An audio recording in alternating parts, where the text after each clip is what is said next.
What's up, people? I'm Shaggy, the opinionated hippie, continuing my deep dive into live Grateful Dead, the official releases. And today I'd like to rant and rave about formerly the Warlocks. Grateful Dead release came out, long time ago, like 15 years ago.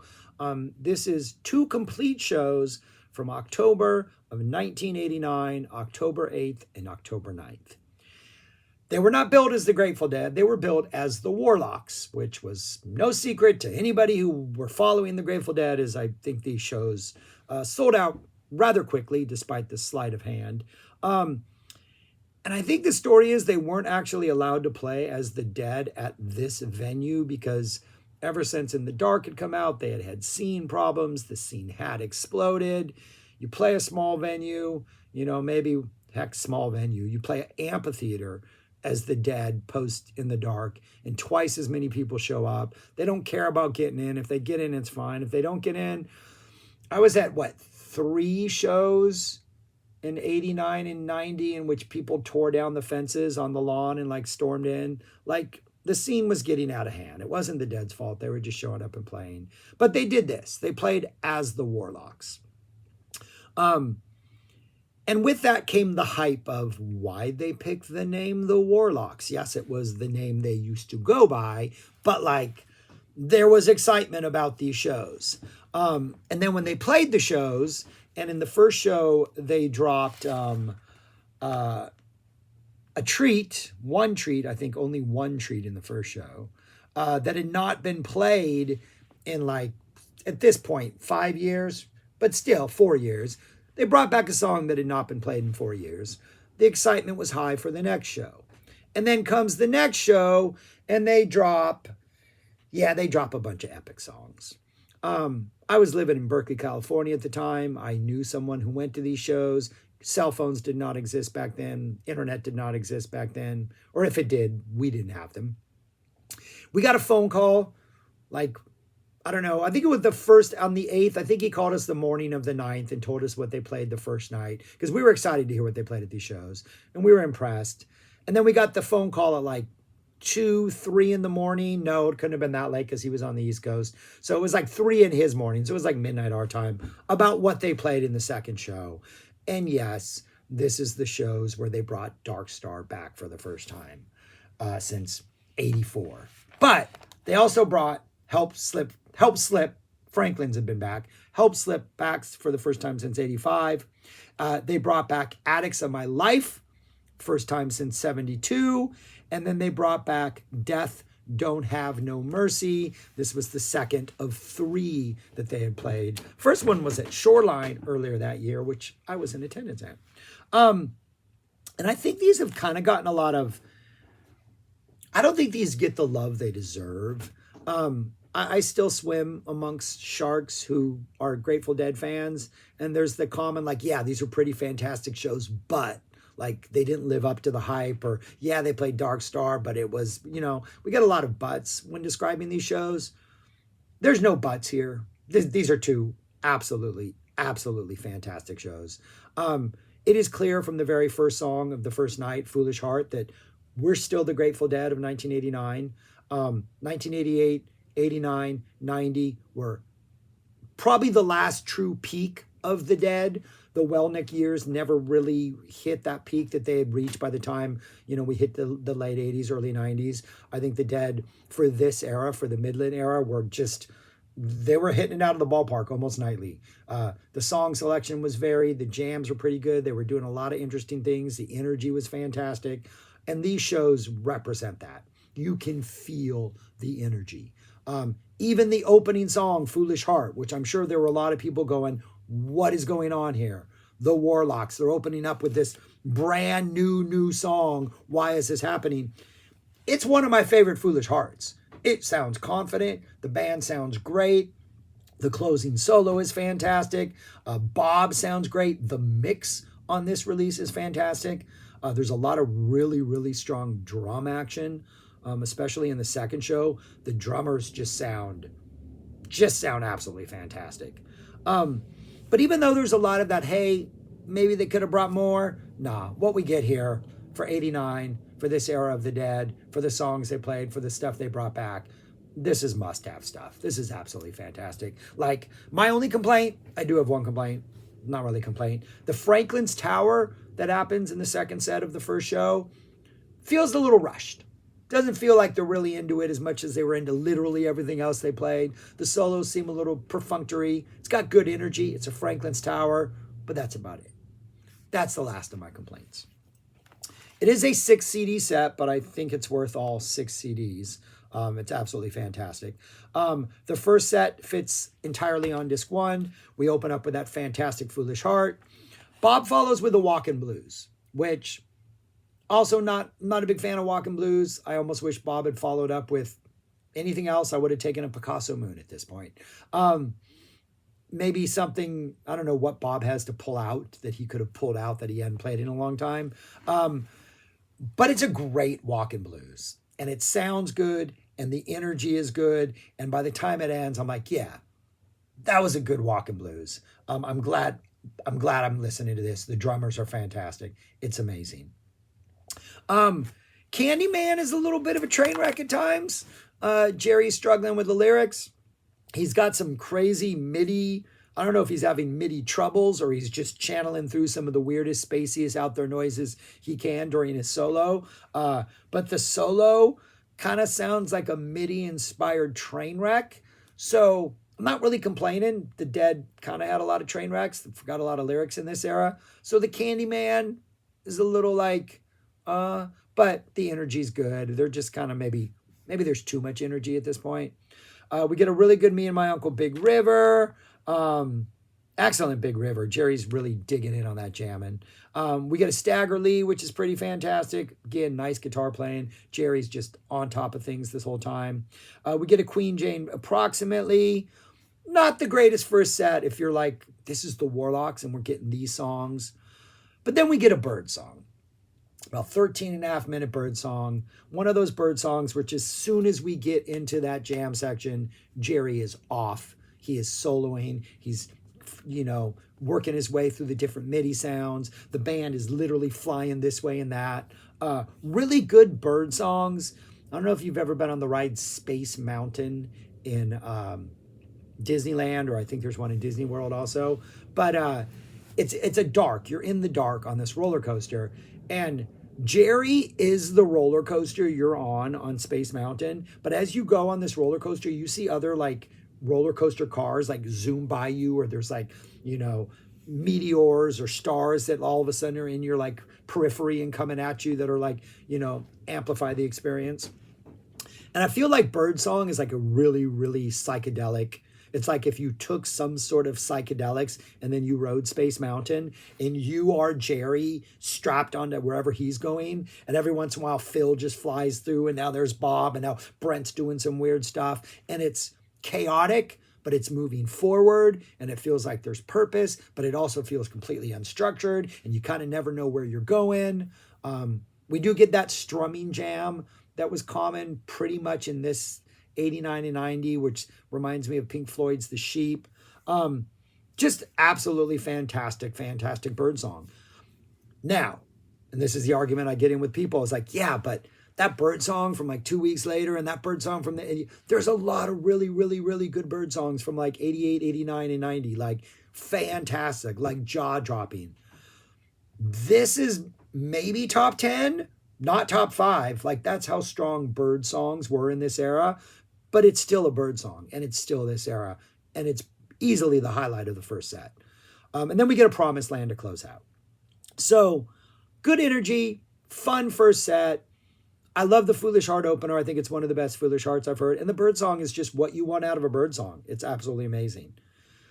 Then we get a fantastic second set with, for me, a highlight that maybe shouldn't be the highlight, but for me is the highlight. We get a Help Slip Franklin's to open up. The Slipknot's pretty good. It's exactly what you want out of a Slipknot. Slipknot also has that sort of Space Mountain type quality where you're just you're following Jerry and all of a sudden other instruments come flying out you from nowhere. Really good energy on the Slipknot.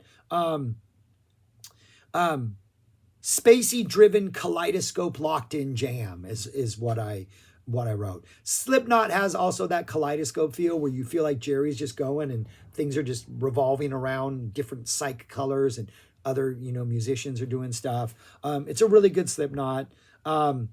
But then we go into Franklin's Tower, which is, like I said earlier, maybe the one thing in here that doesn't quite live up to billing. But then we get a Victim of the Crime. And the Victim of the Crime is just, it's not the most chaotic Victim of the Crime. It still feels like they're still trying to figure out what exactly to do with this song. I'm not sure they ever exactly figured out what to do with this song. But that's where the beauty of this song comes in, is like that ending jam. It's like Jerry's going on these runs and it feels like, well, what do I do? I'm just going to do this crazy stuff. And Bob's like, there's a sense of impending chaos, which in this instance never really arrives, but that threat of it and their energy and the way they just continue to attack. And they're all just like, is this going to work? Is this going to work? It's dark and it's a mess. But I think it's one of the most just fulfilling Victim of the Crimes. They're not trying too hard. They're just locked in. Dare I say it's kind of playful. A lot of really cool noises. And right when it does start to verge on chaos, right when things are about to fall apart, we go into Eyes of the World. And the Eyes of the World, the drum presence on this is a rolling thunder Eyes of the World. It is high energy. It's really upbeat. It's kind of forceful. The drum presence is pushing it strong. Everyone is functioning at 11. The rhythm on Bob, Brent's Phil's bass, like everybody's just like, they're super enthusiastic to be playing Eyes of the World. Absolutely amazing. And then we get this really cool sort of somewhat festive transition into drums. Once sort of Eyes of the World ends officially and we're kind of messing around, working our way into drums, it's a really cool sort of pocket of improv right there. But pre-drums, the Slipknot is what you want out of a Slipknot, but there are better Slipknots. I think in 89, there were better Slipknots. But I think it's the Victim of the Crime. This Victim of the Crime just sounds perfect. I don't know, there's something really, really defining about this one. We get a drums, which is really cool. Really, it's that segue, the first part of it when we're segueing out of Eyes, which is the best part of this drums, which is absolutely fantastic. Super electronic, kind of hypnotic at times, cool energy. We get a nice space, kind of a wacky, delightful space. And then we get I Need a Miracle Out of Space. Another one of those where if you're in there in 89, you're like, I don't want a miracle, I'm seeing the Warlocks. But Jerry comes out and hits that, da-da-da-da-da, nobody bites. Like nobody's ready to go. So he does it again, da-da-da-da-da, and he does that, messes around with that idea, close to 30 to 45 seconds before you realize the rest of the band is like, okay, we're going to go with you and follow you down this miracle path. So the energy from Miracle, the beginning is kind of heavy. This is what Miracle should be. We need more of these, like Jerry really leaning into that riff. That goes into the Wheel. Great segue. I think the beginning of the Wheel before they actually like drop into the lyrics, it almost seems like, okay, like we're going around a wheel. Are we going to drop in the lyrics? We're going to drop in the lyrics. We're going to drop in the lyrics. That's probably the most exciting part of this song. The transition, the Wheel has a lot of energy. Maybe too much energy. It's taking that Miracle energy and running with it. The transition from the Wheel into Gimme Some Lovin' is fantastic. It is a full-blown, almost full momentum. We're in the Wheel and all of a sudden it's like da-na-na-na-na, ba-na-na-na-na, and we're just off. It is fantastic. Great Gimme Some Lovin'. Brent's energy, Midland's energy works perfectly. Absolutely fantastic. And then we go into Morning Dew, and the Morning Dew is just Jerry riding that energy. That middle solo is just blistering hot. It is fantastic. The ending, as always, could go longer than it does, but it's got a nice sort of rise to the peak, Jerry dropping those last vocals. just comes a little bit too soon. You want them to like push it just a little more and see how far they can go. Just push it, push it. But it's a satisfying ending. And then for an encore, we get "And We Bid You Good Night, Good Night, Good Night," which is pretty fantastic. That's the first show. It's not the better of the two shows, but it's a really good show. The second show opens up with "Feel Like a Stranger." This is the same "Feel Like a Stranger" that's on Without a Net. This is a good Stranger. This is one of my favorite Strangers. That ending jam, again, everybody's just kind of going their own direction, but it feels cohesive. It's really well explored. It's really trippy. It's really psyche. Fantastic. "Feel Like a Stranger." And then we get kind of another typical first set. We're like, yeah, this is the Warlocks, but we're staying pretty true to what we would do during a normal Grateful Dead 89 show. We get a Built to Last, which just because of the energy of these shows and maybe because it feels like a stranger, sounds better than other Built to Lasts I've heard recently in 89.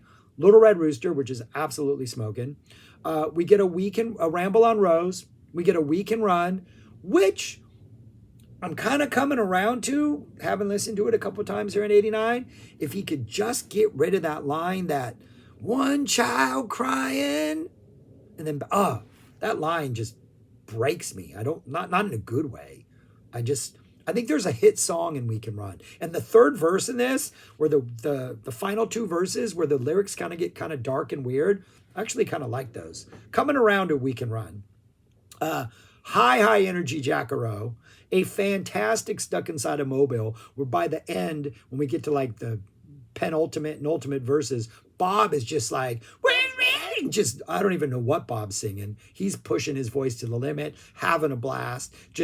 It's absolutely amazing. The Bob energy is great. The Phil energy is great. Fantastic. Then we get a Road Jimmy. Jerry's pushing it with the solo and Road Jimmy. And then we close out the first set with The Music Never Stopped.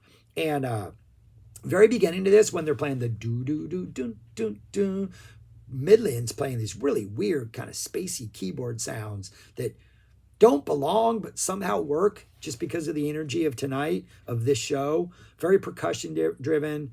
That first jam is really free flowing, has really nice kind of just like exploring energy. The segue into the closing jam when they drop into that riff, a little awkward, but then we build it back into a nice satisfying climax.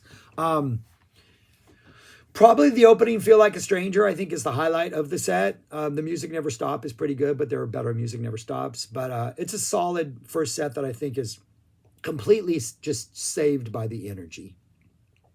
And then we get what is a darn near perfect second set. Opens up with Playing in the Band, and the Playing in the Band is just kind of fast. Soon as we get to the jam, we play the song, we get to the free-form exploration section, which is close to like 8 minutes here. Phil is just off, leading the charge. He's going off. Just let's go. Let's follow Phil. And then Jerry takes off. Jerry's going through his MIDI stuff. We're zigzagging back and forth. It's really playful. We're flirting with chaos energy, but we never actually hit chaos energy. This is one of those where everybody's going, everybody's exploring. There's not even any worry about running into each other. The energy is just absolutely perfect. Like, just an absolute perfect Playing in the Band for 89 version. Yes, the entire thing is like less than 12 minutes long, but considering the era, the year, it's a delicious slice of Playing in the Band. That goes in to an Uncle John's band that is just absolutely epic. The momentum is incredible. The middle jam, or that first jam between the first and second verses and the third and fourth, where Jerry has a longer, more melodic solo, and it's usually pretty contained. He's kind of pushing different melodies here, and he's not really getting noisy or chaotic, but it's like he's exploring different ways to get to that third verse while still trying to stay melodic. And it does have a weird, almost like, are we gonna go to the third verse type, like, threat for a while, where you're like, okay, maybe Jerry really is pushing this. But you get the sense, like, the Playing in the Band energy is so good. And the Uncle John's band, that first solo, you're just like, these guys are like feeling something tonight because they're really pushing boundaries where maybe they aren't normally pushing boundaries in this era of their career. Soon as we finish the song at the end and we get those last vocals, we're off into like the playing in the band territory again, off into that just deep space jam. We get a little bit of a play and reprise tease. We jam on that. Then we get a full play and reprise. We go right into that. After the full reprise, that even that feels like it has eyebrows all over it. It feels a little bit saucier than normal. After that, we get Dark Star. And I have to say this, if you've heard this release and you like this release and you really, really want to experience what I think everybody in this venue experienced, you need to go online. I'm sure on YouTube there's an audience tape or maybe even a low grade, a higher quality soundboard tape. Find an audience tape. It's about 4 full minutes that you cannot hear the band because the crowd reaction is huge. I remember when we first got a copy of this tape, we were driving somewhere, maybe to a show in Oakland in 89, but we got a copy of the show. A friend of mine secured a live version of this almost immediately, and we were driving somewhere and we kept rewinding, which I know you shouldn't do, listening to the beginning of Dark Star over and over because the crowd reaction is chill-inducing. You don't get that on the CD. You hear the crowd, you know they're reacting, but it is definitely not the same reaction that you hear on that tape. And this Dark Star, it's fantastic. It's absolutely amazing. The early energy is so intense. The first verse stuff is just super bouncy. Like you can tell they're having a good time. You can tell they're feeding off the crowd. Absolutely amazing. It doesn't feel like an organized jam as much as it feels like it's a pure celebration of Dark Star. Like Bob's happy to play, so he's doing stuff, and Jerry's doing stuff, and Phil. It feels like a celebration of Dark Star. This is why the Warlocks show happened. Everybody's happy. Everybody's in a good mood. You can feel it in the music. We get the first verse. After the first verse, we get some pretty crazy directionless jamming for several minutes where everybody's just kind of zing-zanging all over the place and going crazy. A lot of MIDI action. Jerry's flipping through his MIDI channels. We start to calm down around the 9-minute mark. And then right at 10 minutes, Jerry goes right back into Dark Star and we get the second verse. And as soon as that which is awesome. The fact that we're getting a 2-verse Dark Star is pretty awesome. Soon as that second verse ends, it's just like they pull the plug and they let loose the chaos. It's like there was a box on stage and like, hey, as soon as we finish that second verse, open the box and let the demons out. Because then we just get 10 minutes of noisy, spacious, frantic, crazy, free-for-all with no rhythm, some big sounds, musical chaos as it devolves into more musical chaos. Like, it is the band having the time of their life. It's like they all have water guns with paint in them, and as they shoot more paint, it just becomes crazier and crazier because it is beautiful, beautiful chaos. It's 20 minutes. The entire thing is 20 minutes long before they slide into a pretty ominous segue into Rhythm Devils. But is it one of the best Dark Stars they've ever done? No, of course not. This is 1989. But is it 100% worthy of being listened to and being heard? And does it justify the entire Warlocks experience? Yes, 100%. I saw Dark Star a handful of times once it came back. None of them came close to matching this. Saw them in Berlin. Didn't come close to matching this. Saw the Shoreline one. Saw a couple on Summer Tour in 91. None of them. One on Summer Tour 91. None of them came close to matching this. This is a fantastic, fantastic, fantastic Dark Star. Don't let anybody tell you it's not. But the dead's not over. We get drums. We get space. Out of space, death don't have no mercy, baby. The energy, Jerry's opening vocals. Jerry should have sang every verse. Jerry does one, Bob does one, Brent does one. Jerry should have done everyone. I think Brent kind of matches Jerry's intensity. Bob can't. Bob's a different performer. This song isn't for him. Jerry should have done it because Jerry does a vocal and the solo Jerry drops, I think he drops it after Bob's vocals, is ridiculous. It's one of those where the levels are all maxing out on red because he's just shredding up that board. Absolutely amazing. And then at the end, there's a closing solo at the end that's absolutely fantastic. And at this point, it almost seems like they're just like reaching into the goodie bag and throwing out treats, because then we get a Dear Mr. Fantasy that sounds fantastic. Midland's energy is good. I've always thought that Midland came too hard in that verse, like he's just trying too hard to like make a point. It works at this show because of the energy. That goes into a pretty weird Hey Jude. It seems like they're avoiding actually going into the la, na, na, na, na, na, na. And they're just kind of messing around with that. And like, let's not go into this. Let's avoid this. Jerry drops another great solo. Gets a MIDI action going on in here. I think Bob gets a solo at the end of Dear Mr. Fantasy too, which I'm not mistaken. And as Bob's dropping his weird little solo, Jerry starts playing the dun, dun, dun, dun, dun, dun, dun. Yeah, the Dear Mr. Fantasy, Hey Jude, that's a fantastic 8.5 minutes of music. Then we go into Throwing Stones, which I've always heard people complain about. It's like, throwing stones, man. You can't, Bob, what could you have done? And I've always thought, what could have Bob have done? I mean, Love Light, right? Maybe makes sense because it ties in with these older songs, but Bob's already doing Love Light. Does Hey Jude go into like a supplication jam? Like Lazy Lightning, I think would have been too weird to hear, but maybe a supplication jam. And then I thought, nah, you know what Bob should have done? That would have just like, I think sealed the deal on this, like once and for all, and ended the debate, is drop a caution. Bob had dropped a caution jam here and just said, hey, I'm going to sing the caution vocals and we're going here. Because I'd seen him a couple times. Saw him at a Cal Expo a couple years later after this, dropped like a caution jam. They dropped a couple caution jams in the 80s. Could have dropped a caution in here. That would have been epic. Other than that, I don't know what Bob really could have brought back that would have been like that. Or maybe like a full-blown... That's it for the other one, including the opening, the first part before we go into the other one. Maybe that would have been kind of cool. Calm it down after Hey Jude, drop a full on that's it. But other than that, I think Throwing Stone works. I like Throwing Stones. But then they go into Good Lovin', which I don't like. It's got good energy. I mean, the crowd's having a good time. It's a party, but still.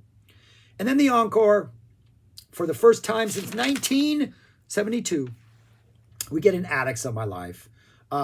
Yeah, just beautiful. Great way to go home. Everybody was happy. I'm sure people were crying. And yeah, just amazing. Amazing, amazing. Like, no complaints. You should get this. You should listen to this. You should love this. I think the Dead, the energy of the crowd, the energy of the band. Yeah, there are some lyrical flubs. Yeah, not everything's perfect. Yeah, for some reason, Franklin's Tower doesn't hit out of the ballpark. But this is fantastic, fantastic stuff.